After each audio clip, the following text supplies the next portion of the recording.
18ನೇ ಲೋಕಸಭೆಯ ಮೊದಲ ಅಧಿವೇಶನ ಇಂದಿನಿಂದ ಆರಂಭವಾಗಲಿದೆ. ಜುಲೈ 3ರವರೆಗೆ ನಡೆಯಲಿರುವ ಅಧಿವೇಶನದ ಮೊದಲ 2 ದಿನಗಳಲ್ಲಿ ನೂತನ ಸಂಸದರು ಪ್ರಮಾಣ ವಚನ ಸ್ವೀಕರಿಸಲಿದ್ದಾರೆ. ನೂತನ ಲೋಕಸಭಾ ಸ್ಪೀಕರ್ ಆಯ್ಕೆ ಬುಧವಾರ ನಡೆಯಲಿದ್ದು, ಗುರುವಾರ ರಾಷ್ಟ್ರಪತಿ ದ್ರೌಪದಿ ಮುರ್ಮು ಉಭಯ ಸದನಗಳ ಜಂಟಿ ಸಭೆಯನ್ನು ಉದ್ದೇಶಿಸಿ ಮಾತನಾಡಲಿದ್ದಾರೆ. ನೀಟ್ ಯುಜಿ ಪತ್ರಿಕೆ ಸೋರಿಕೆ, ಇತರ ಸ್ಪರ್ಧಾತ್ಮಕ ಪರೀಕ್ಷೆಗಳ ಮುಂದೂಡಿಕೆ ವಿಚಾರದಲ್ಲಿಯೂ ಸರ್ಕಾರವನ್ನು ಮೂಲೆಗುಂಪು ಮಾಡಲು ಪ್ರತಿಪಕ್ಷಗಳು ತಂತ್ರ ರೂಪಿಸಿದ್ದು, ಮೊದಲ ದಿನವೇ ಗದ್ದಲ ನಡೆಯುವ ಸಾಧ್ಯತೆ ಇದೆ.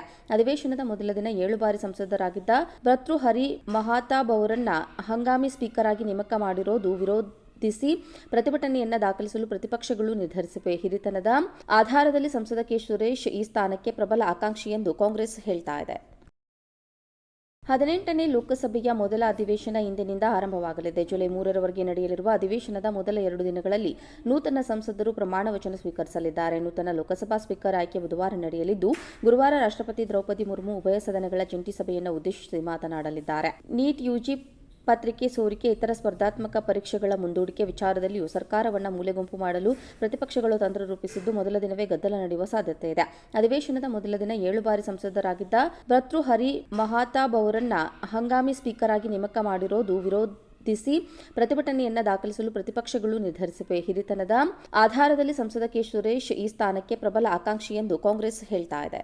18ನೇ ಲೋಕಸಭೆಯ ಮೊದಲ ಅಧಿವೇಶನ ಇಂದಿನಿಂದ ಆರಂಭವಾಗಲಿದೆ. ಜುಲೈ 3ರವರೆಗೆ ನಡೆಯಲಿರುವ ಅಧಿವೇಶನದ ಮೊದಲ 2 ದಿನಗಳಲ್ಲಿ ನೂತನ ಸಂಸದರು ಪ್ರಮಾಣ ವಚನ ಸ್ವೀಕರಿಸಲಿದ್ದಾರೆ. ನೂತನ ಲೋಕಸಭಾ ಸ್ಪೀಕರ್ ಆಯ್ಕೆ ಬುಧವಾರ ನಡೆಯಲಿದ್ದು, ಗುರುವಾರ ರಾಷ್ಟ್ರಪತಿ ದ್ರೌಪದಿ ಮುರ್ಮು ಉಭಯ ಸದನಗಳ ಜಂಟಿ ಸಭೆಯನ್ನು ಉದ್ದೇಶಿಸಿ ಮಾತನಾಡಲಿದ್ದಾರೆ. ನೀಟ್ ಯುಜಿ ಪತ್ರಿಕೆ ಸೋರಿಕೆ, ಇತರ ಸ್ಪರ್ಧಾತ್ಮಕ ಪರೀಕ್ಷೆಗಳ ಮುಂದೂಡಿಕೆ ವಿಚಾರದಲ್ಲಿಯೂ ಸರ್ಕಾರವನ್ನು ಮೂಲೆಗುಂಪು ಮಾಡಲು ಪ್ರತಿಪಕ್ಷಗಳು ತಂತ್ರ ರೂಪಿಸಿದ್ದು, ಮೊದಲ ದಿನವೇ ಗದ್ದಲ ನಡೆಯುವ ಸಾಧ್ಯತೆ ಇದೆ.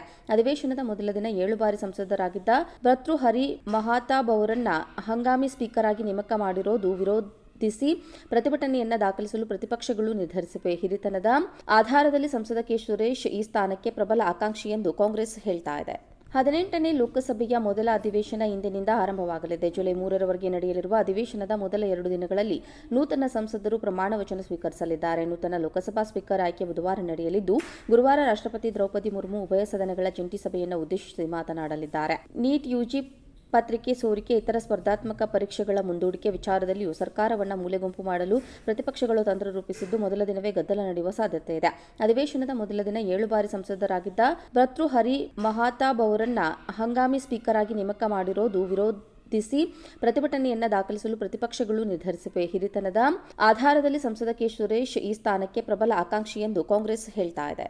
18ನೇ ಲೋಕಸಭೆಯ ಮೊದಲ ಅಧಿವೇಶನ ಇಂದಿನಿಂದ ಆರಂಭವಾಗಲಿದೆ. ಜುಲೈ 3ರವರೆಗೆ ನಡೆಯಲಿರುವ ಅಧಿವೇಶನದ ಮೊದಲ 2 ದಿನಗಳಲ್ಲಿ ನೂತನ ಸಂಸದರು ಪ್ರಮಾಣ ವಚನ ಸ್ವೀಕರಿಸಲಿದ್ದಾರೆ. ನೂತನ ಲೋಕಸಭಾ ಸ್ಪೀಕರ್ ಆಯ್ಕೆ ಬುಧವಾರ ನಡೆಯಲಿದ್ದು, ಗುರುವಾರ ರಾಷ್ಟ್ರಪತಿ ದ್ರೌಪದಿ ಮುರ್ಮು ಉಭಯ ಸದನಗಳ ಜಂಟಿ ಸಭೆಯನ್ನು ಉದ್ದೇಶಿಸಿ ಮಾತನಾಡಲಿದ್ದಾರೆ. ನೀಟ್ ಯುಜಿ ಪತ್ರಿಕೆ ಸೋರಿಕೆ, ಇತರ ಸ್ಪರ್ಧಾತ್ಮಕ ಪರೀಕ್ಷೆಗಳ ಮುಂದೂಡಿಕೆ ವಿಚಾರದಲ್ಲಿಯೂ ಸರ್ಕಾರವನ್ನು ಮೂಲೆಗುಂಪು ಮಾಡಲು ಪ್ರತಿಪಕ್ಷಗಳು ತಂತ್ರ ರೂಪಿಸಿದ್ದು, ಮೊದಲ ದಿನವೇ ಗದ್ದಲ ನಡೆಯುವ ಸಾಧ್ಯತೆ ಇದೆ.